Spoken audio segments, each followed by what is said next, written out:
नमस्कार। 4 PM में आप सभी का स्वागत है और मैं हूं आपके साथ आकांक्षा यादव। दोस्तों, इलाहाबाद हाईकोर्ट से सामने आई ये तस्वीरें देखिए। ये सिर्फ इलाहाबाद हाईकोर्ट का कोर्ट रूम नहीं था, बल्कि एक ऐसा दृश्य बन गया जिसने सियासी गलियारों में हलचल मचा दी है। कोर्ट रूम जहां आमतौर पर कानून की धाराएं और दलीलें गूंजती हैं, अचानक जंग का मैदान बनता हुआ नजर आया। वजह थी शंकराचार्य से जुड़े मामले की सुनवाई और अदालत परिसर में वकीलों की एकजुटता। जैसे ही ये तस्वीर सामने आई, सवाल उठने लगे कि क्या ये सिर्फ एक कानूनी समर्थन था या फिर भाजपा को दिया गया एक सख्त संदेश था।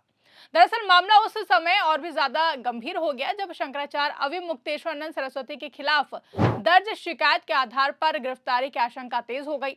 आरोपों का आधार एक याचिका थी जिसे 173 की क्लॉज 4 के तहत जिला अदालत में दायर किया गया। इसके बाद रेप और पॉक्सो कोर्ट के आदेश पर झूसी थाने में एफआईआर दर्ज हुई। दरअसल तुलसी पीठाधीश्वर स्वामी रामभद्राचार्य के शिष्य आशुतोष ब्रह्मचारी ने जिला कोर्ट में याचिका दाखिल की थी। जज rape and POCSO special court Vinod Kumar Chaurasia के आदेश के बाद झूसी थाने की पुलिस ने स्वामी अविमुक्तेश्वरानंद सरस्वती के खिलाफ बटुकों से कुकर्म की एफआईआर दर्ज की थी।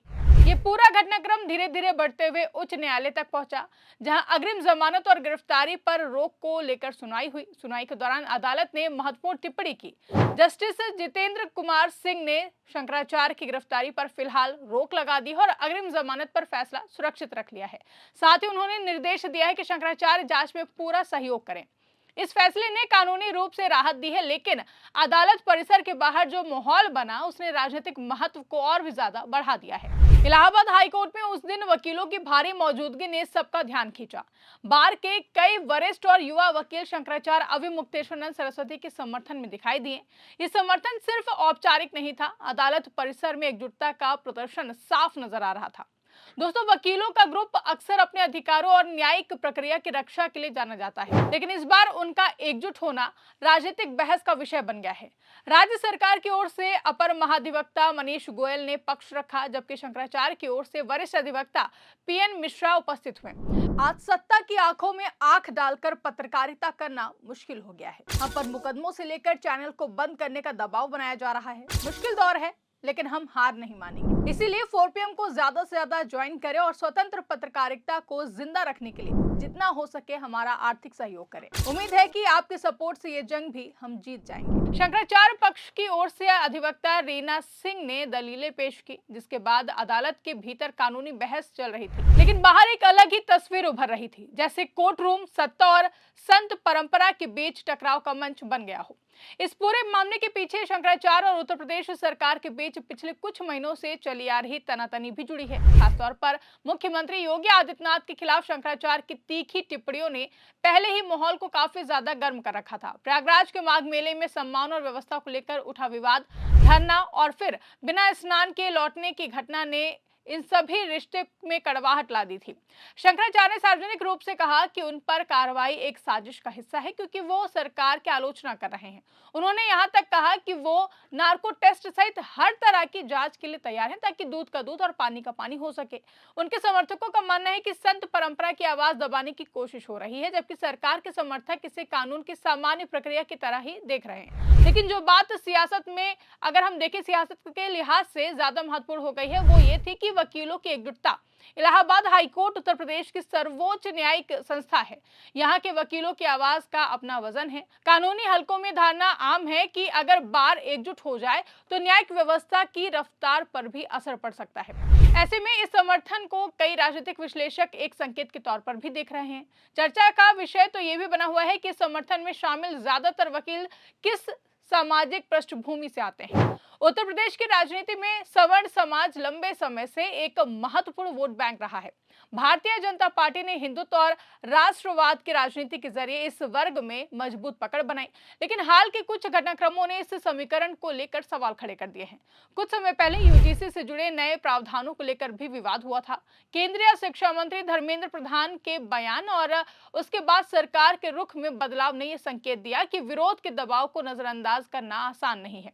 बीजेपी के भीतर से भी आवाजें उठी कि कुछ प्रस्ताव सवर्ण विरोधी माने जा सकते हैं। इसी कड़ी में मेरठ और लखनऊ की रैलियों में लगे नारे भी चर्चा में रहे, जहां पर योगी तुझसे बैर नहीं, मोदी तेरी खैर नहीं जैसे नारे लगाए गए और ये नारे सत्ता के लिए चेतावनी माने गए। प्रधानमंत्री नरेंद्र मोदी और मुख्यमंत्री योगी आदित्यनाथ की लोकप्रियता के बावजूद स्थानीय स्तर पर असंतोष की आहट ने राजनीतिक रणनीतिकारों को सोचने पर मजबूर किया। उत्तर प्रदेश का सवर्ण समाज हमेशा ही एक रूप नहीं रहा है, कभी कांग्रेस के साथ तो कभी बसपा के साथ उसका झुकाव रहा है।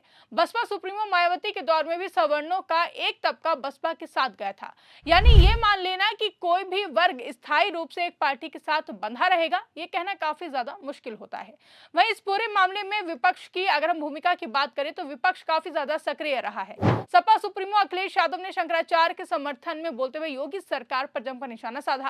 कांग्रेस ने भी संत परंपरा के सम्मान का मुद्दा उठाया, जिसके बाद विपक्ष का ये रुख बीजेपी के लिए नैरेटिव की लड़ाई को और भी ज्यादा कठिन बना सकता है। इसे लेकर राजनीतिक विश्लेषकों का मानना है कि अदालत में चल रही कानूनी प्रक्रिया अपनी जगह है, लेकिन अदालत परिसर में बना माहौल अलग संदेश देता है। अगर धार्मिक और सामाजिक संस्थाओं के प्रति असंतोष की भावना गहराती है तो उसका असर चुनावी राजनीति पर पड़ सकता है, खासकर तब जब मामला भावनात्मक और आस्था दोनों से जुड़ा हो। हालांकि ये भी सच है कि आरोप गंभीर है और अगर किसी भी पद पर बैठा व्यक्ति कानून के दायरे में आता है तो जांच और कार्रवाई होना स्वतंत्र लोकतंत्र की बुनियाद होती है।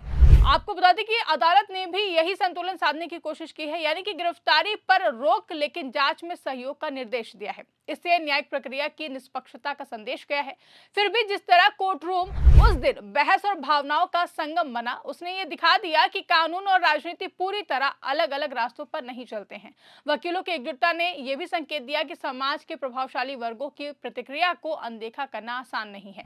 ऐसे में सत्ता के लिए सबसे बड़ी चुनौती अक्सर विपक्ष नहीं बल्कि अपने समर्थकों का असंतोष होता है। अगर कोई वर्ग ये महसूस करने लगे कि उसकी भावनाओं या फिर प्रतीकों का सम्मान नहीं हो रहा है तो वो चुपचाप विकल्प तलाशने लगता है। और हम सभी जानते हैं कि राजनीति में बदलाव हमेशा शोर के साथ नहीं आता है, कभी कभी वो धीरे धीरे पनपता भी है। फिलहाल ये मामला अदालत में है और आखिरी फैसला न्यायिक प्रक्रिया के तहत आएगा, लेकिन इलाहाबाद हाई कोर्ट का वो दिन एक प्रतीक बन गया जहां अदालत का कमरा कानूनी बहस का मंच था तो बाहर की भीड़ राजनीतिक संकेतों की गूंज थी। वकीलों की एकजुटता ने यह जरूर दिखाया कि न्यायिक संस्थाओं के भीतर उठी आवाजें सियासत की नींद उड़ा सकती हैं। ऐसे में आने वाले समय में देखना काफी ज्यादा दिलचस्प होगा कि ये मामला सिर्फ एक कानूनी अध्याय बनकर रह जाता है या फिर उत्तर प्रदेश की राजनीति में किसी बड़े बदलाव की भूमिका तैयार करता है। लेकिन फिलहाल इतना तो दोस्तों तय है कि कोर्ट रूम में उठी ये गूंज सत्ता के गलियारों तक पहुंच चुकी है और शायद अभी लंबे समय तक इसकी गूंज सुनाई भी देती रहेगी, जो कि आगामी चुनावों में भाजपा के लिए एक बड़ी चुनौती बन सकता है। फिलहाल इस खबर में बस इतना ही। इस पूरे मामले को लेकर आप क्या सोचते हैं कमेंट करके हमें जरूर बताएगा। अगर वीडियो पसंद आई हो तो वीडियो को ज्यादा से ज्यादा लाइक और शेयर करना ना भूलें। चैनल पर नए हैं तो चैनल को सब्सक्राइब जरूर कर लें। देखते रहिए 4 PM न्यूज नेटवर्क।